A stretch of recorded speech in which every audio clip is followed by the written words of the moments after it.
अस्सलामुअलैकुम। मैं हूं अब्दुल बासित और आप देख रहे हैं मेरा YouTube channel A B Khan chemistry. Today our lecture is lecture number 47 and this is about canal rays, properties of canal rays या करेक्टरिस्टिक्स ऑफ कनाल रेज। इसमें फर्स्ट वन प्रॉपर्टी है मोशन इन स्ट्रेट लाइंस।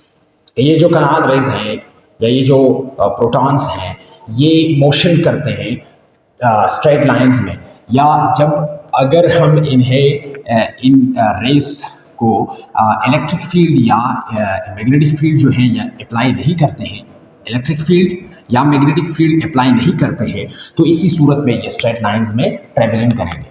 दूसरा property है deflection. क्या है, deflection करते हैं या नहीं, तो ये it shows deflection in electric and magnetic fields. अगर इनको हम इलेक्ट्रिक फील्ड अप्लाई करते हैं इन रेस या मैग्नेटिक फील्ड अप्लाई करते हैं, तो इलेक्ट्रिक फील्ड जब अप्लाई करते हैं उसी सूरत में भी ये डिफ्लेक्शन शो करेगा, और अगर मैग्नेटिक फील्ड अप्लाई करते हैं तो इसी सूरत में भी ये डिफ्लेक्शन शो करेगा। तो बोथ फील्ड्स में, दोनों ही फील्ड्स में ये डिफ्लेक्शन शो करेगा। तीसरा प्रॉपर्टी है या करेक्टरिस्टिक है नेचर। इसका नेचर जो है ये पॉजिटिव नेचर है, पॉजिटिवली चार्ज्ड पार्टिकल्स हैं, ठीक है जी। और इसके ऊपर जो चार्ज है ना वो है प्लस 1.6023 इंटू 10⁻⁻19 कूलम। इन दोनों का चार्ज जो है, प्रोटॉन और इलेक्ट्रॉन का चार्ज जो है वो बिल्कुल सेम है, लेकिन इसका जो डायरेक्शन है वो अपोजिट है। एक का पॉजिटिव है और दूसरे का नेगेटिव है। इलेक्ट्रॉन का है -1.6023 इंटू 10⁻⁻19 कूलम और इसका जो है वो प्लस 1.6023 इंटू 10⁻⁻19 कूलम। असल में प्रोटॉन और इलेक्ट्रॉन दोनों का चार्ज जो है, क्वांटिटी ऑफ द चार्ज या मैग्नीट्यूड ऑफ द चार्ज जो है वो आप कह सकते हैं कि इसके जो चार्ज का मैग्नीट्यूड है ना वो सेम है। अच्छा जी, फोर्थ वन प्रॉपर्टी है फ्लोरेसेंस। कि आया ये फ्लोरेसेंस शो करता है या नहीं। जब भी एक मेटालिक सरफेस से ये स्ट्राइक करते हैं ना, मेटालिक सरफेस से अगर ये कोलिजन करते हैं ये कनाल रेज या पॉजिटिव रेज, तो उसी सूरत में ये फ्लोरेसेंस जो है वो शो करेगा। या फ्लोरेसेंट मटीरियल से अगर ये रेज जो है फ्लोरेसेंट मटीरियल से स्ट्राइकिंग करते हैं तो उसी सूरत में भी ये फ्लोरेसेंस शो करेगा। It will produce fluorescence and it in the discharge tube it will produce red glue. ये याद रखना, मेमोराइज रखना है आपने कि डिस्चार्ज ट्यूब में अगर हम हाइड्रोजन को यूज़ करते हैं तो उसी सूरत में ये रेड ग्लू जो है वो प्रोड्यूस करेगा। इसके बाद फिफ्थ वन प्रॉपर्टी जो है वो मास है, मास ऑफ द प्रोटॉन जो है या mass of the canal rays. Actually canal rays जो है वो प्रोटॉन्स हैं, तो यहाँ पर हम मास ऑफ द प्रोटॉन के बारे में डिस्कस करेंगे। मास ऑफ द प्रोटॉन जो है वो है 1.67 इंटू 10⁻⁻27 kg। ये किलोग्राम्स में इतना है, ये है इसका वैल्यू। मास का वैल्यू है प्रोटॉन्स का, ठीक है जी। और ये जो वैल्यू जो है ये किलोग्राम्स में है, तो किलोग्राम्स में इसका वैल्यू है 1.67 into 10⁻⁻27 kg। Mass of the protons अगर हम इसको कन्वर्ट करते हैं ग्राम्स में तो ये आएगा 1.67 इंटू 10⁻⁻24 ग्राम्स।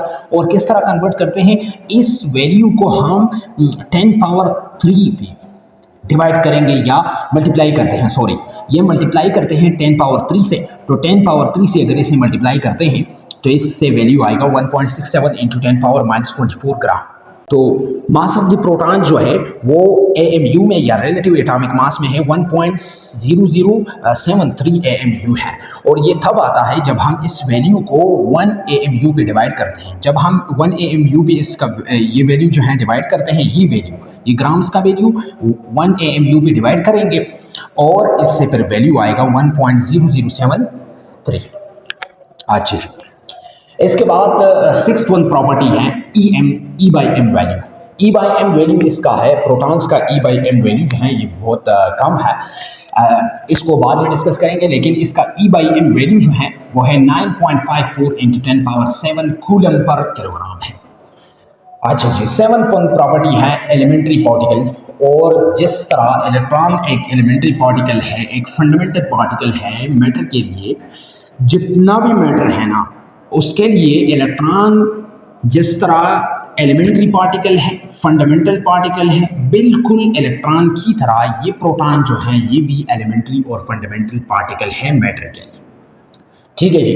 तो ये कुछ प्रॉपर्टीज़ थे, इसके बारे में हमने डिस्कशन की। आपने याद रखना है कि ये मोशन करते हैं स्ट्रेट लाइंस में, डिफ्लेक्शन शो करेगा, नेचर जो है इसका पॉजिटिव नेचर है, इसका चार्ज ये है, फ्लोरेसेंस ये प्रोड्यूस करेगा। और अगर हम हाइड्रोजन गैस यूज़ करते हैं और डिस्चार्ज, तो फिर डिस्चार्ज ट्यूब में ये रेड ब्लू जो है ये प्रोड्यूस करेगा। मास जो है इसका इतना है, किलोग्राम में इतना है, ग्राम्स में इतना है, एमयू में इतना है, और ये है इसका E/m वैल्यू, और साथ में ये एलिमेंट्री पार्टिकल भी है।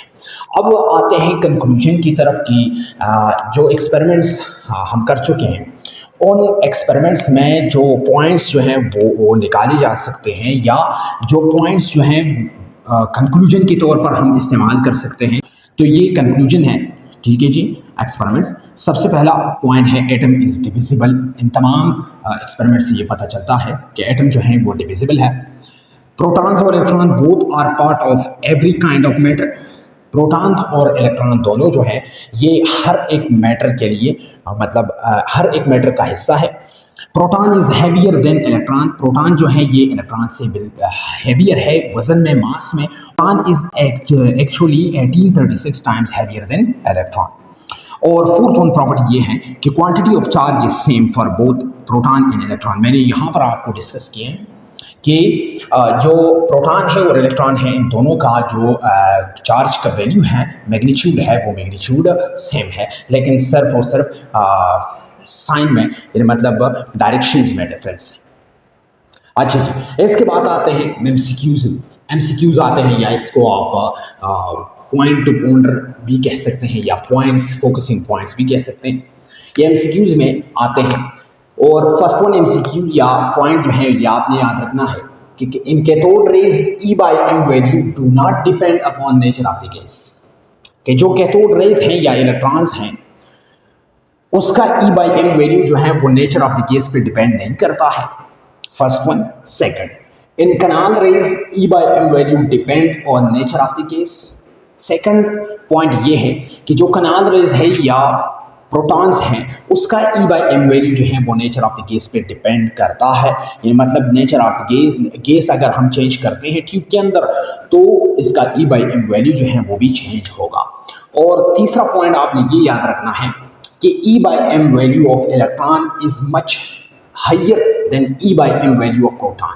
कि जो इलेक्ट्रॉन का E/m वैल्यू है ये बहुत हाई है प्रोटॉन की E/m वैल्यू से, ठीक है जी। और इसके लिए ये रीज़न ये है कि इसका जो प्रोटॉन का जो मास है ना वो हाई है। अगर मास हाई है तो E/m वैल्यू जो है वो कम होगा, अगर मास कम है तो E/m वैल्यू जो है वो ज़्यादा होगा। और फोर्थ वन जो है, maximum value of E/m is obtained when H2 gas is used. और प्रोटॉन्स का जो है E/m वैल्यू कब मैक्सिमम होगा, तो ये एमसीक्यूज में आ सकता है कि ये क्वेश्चन आ सकता है कि प्रोटॉन्स का E/m वैल्यू जो है वो कब मैक्सिमम होगा। तो तब मैक्सिमम होगा जब हम हाइड्रोजन गैस को डिस्चार्ज ट्यूब के अंदर जो है यूज़ करते हैं, तब हमें जो E/m वैल्यू प्रोटॉन्स का मिलेगा वो बहुत हाई होगा, वो मैक्सिमम वैल्यू होगा।